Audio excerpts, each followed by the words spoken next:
Hello friends. Welcome back to my channel. In this video I am going to teach you how to change the color of your YouTube feed. So let's start. First of all, you should have to go to the Chrome store. Search for themes and color changer for YouTube, hit enter.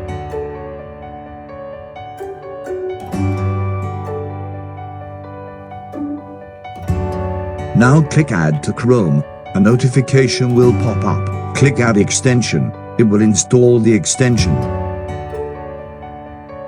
Now close the tab, and go to youtube.com, and click on the added extension above. Now you can customize the color of the YouTube feed. You can change the color of the head bar, sidebar and the content bar.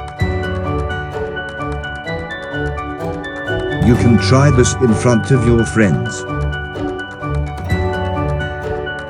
If you liked the video, please click the subscribe button and hit the like button.